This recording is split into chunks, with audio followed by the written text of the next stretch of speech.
Haya, sikiza. Okay, kwa majina nafahamika Heart of the Lion, mzaliwa wa Butula, Busia County. Mimi natambua Atuoli kama msemaji wa Waluya na msemaji wa Wajaluo. Hiyo ndo natambua hivi. Na mimi nataka niseme hivi, nina sababu. Raila Amolo Odinga kabla aende kwa hii mchanga alikuwa anaongoza Nyanza, anaongoza na Western. Na Atuoli alikuwa chini ya Raila. Sasa hii Raila ashaenda kwa mchanga, tunainua Atuoli sasa. Baba Atuoli, it is your time. Uchukue nafasi sasa, uongoze sasa. Wewe ndio kingpin. Mimi nasema Atuoli ndio kingpin. Na mwenye ametoka hapa anasema ati Atuoli kazi yake ni kudansi sijui Lingala. Wacha nikwambie, Atuoli alishatengeneza pesa. Wewe hata ukitukana Atuoli, hiyo ni kama kupigia mbuzi gitaa icheze na itacheza. Unaona? Wewe unafaa ujiulize kwanza, wewe uko na maisha gani? Ndio kuja utusi mtu kama Atuoli. Wewe uko na maisha gani? Unaishi Soweto, Atuoli amejenga kwake. Unaona? Unaishi Soweto, Atuoli amejenga kwake. Atuoli anaweza kukundisha wewe mpaka na familia yenu yote. Kwa hivyo mimi nataka niseme hivi. Mimi nitasimama nikisema, kwanza wacha niwaambie, mimi ni msemaji wa Waluya Jacaranda.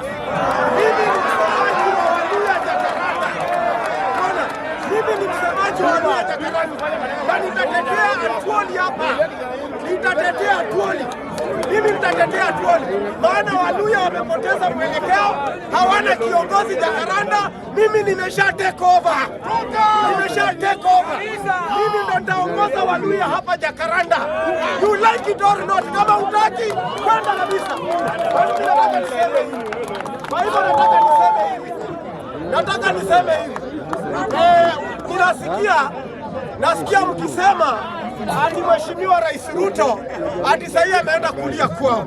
Ndugu yangu, acha niwaambie, siasa ni karata.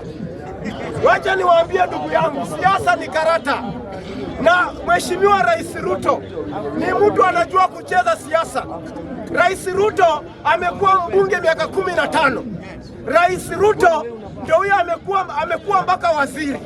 Rais Ruto ndio huyo amekuwa deputy president miaka 10. Wewe unakuja kutafundisha Ruto siasa gani? Nani anaweza fundisha Ruto siasa? Ukisikia Ruto ameenda kuongea hivyo, ametaka kuangalia akili za Wakenya vile mtakuja kuongea. Kwanza mostly watu wa one term. Unajua watu wa one term ni watu wa kupindua vitu upside down. Naona wakati Ruto amesema wale watu wa sufuria aliwasafirisha, wakasema ni Raila Amolo Odinga. Wacha niwaambie Ruto alikuwa anamaanisha nini. Amepunguza bei ya mbolea na chakula watu. Kwa hivyo wacha niwaambie, upside down. Naona upside down. Naona mwache kupindua vitu hapa bwana. Na sasa hiyo wacha nikuulize, wewe mwenye unakuja kusimama hapa ukisema Ruto na alisafirisha Raila, ukienda kotini utaweza kuongea? Bwana, wacha niwaambie ndugu yangu, Mswahili alisema ulimi kiungo kidogo lakini kina matatizo. Na mimi nakuambia, ukianza kuongea hapa mambo ya Ruto na Raila, my dear friend, koti imekuangalia. Na ukifika pale wanakuchekesha hawatakuwa hapo, utakuwa peke yako, utafinywa makende, utafinywa matiti. Let me tell you the truth. Usicheze ndugu yangu. Wakati unapoongea jiulize. Think twice before you do it bana. Think twice before you kuongea. Masikia. Usikuje hapa unakuja kuongea. So let me tell you. Wewe wacha niwaambie. Ngoja speaker.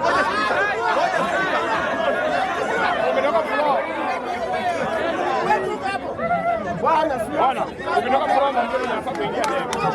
Ndio anapiga nuru yeye hadi.